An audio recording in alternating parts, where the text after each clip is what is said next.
Ex-pejabat pembuat komitmen PPK Kementerian Sosial Matius Djoko Santoso mengaku ada target pungutan fee pengadaan bantuan sosial Bansos Sembako COVID-19 sebesar 35 miliar rupiah. Fee itu dikumpulkan dari setiap vendor pengadaan Bansos Sembako COVID-19 tahun 2020 untuk wilayah Jabodetabek.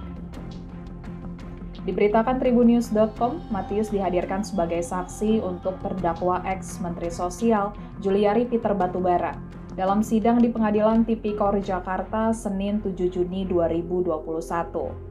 Dalam kesaksiannya, Matius menyebut dari target 35 miliar rupiah, pungutan yang terkumpul baru sekitar 11 miliar rupiah atau kurang 24 miliar rupiah lagi.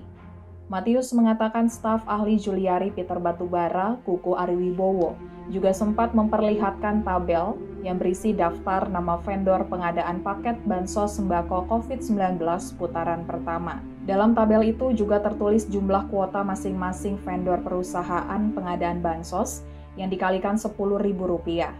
Matius mengaku per paket Bansos diminta pungutan sebesar Rp10.000. Kata Matius, tabel yang diberikan Kukuh tersebut sudah memperlihatkan ilustrasi atau estimasi total pungutan untuk setiap vendor. Matius menyebutkan pada ilustrasi tersebut di tahap 1 ada 21 vendor dengan target fee 9,5 miliar rupiah. Di tahap 3 targetnya 6,4 miliar rupiah. Kemudian ada tabel yang kosong yang harus Matius isi, artinya yang diisi itu berapa yang sudah diterima Matius dari vendor, sehingga total target 35 miliar rupiah.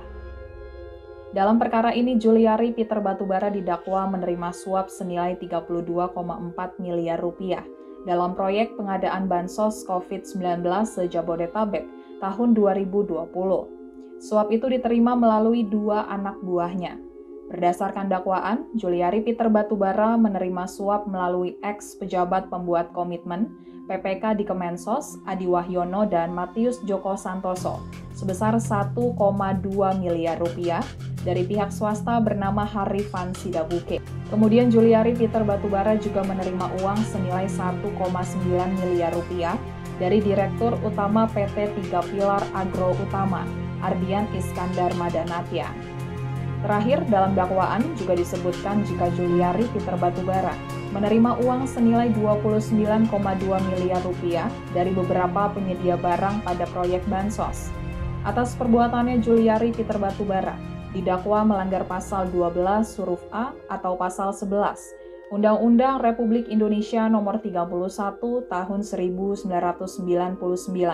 sebagaimana telah diubah dengan Undang-Undang Nomor 20 Tahun 2001 tentang pemberantasan tindak pidana korupsi, Junto Pasal 55 Ayat 1 ke 1 KUHP, Junto Pasal 64 Ayat 1 KUHP.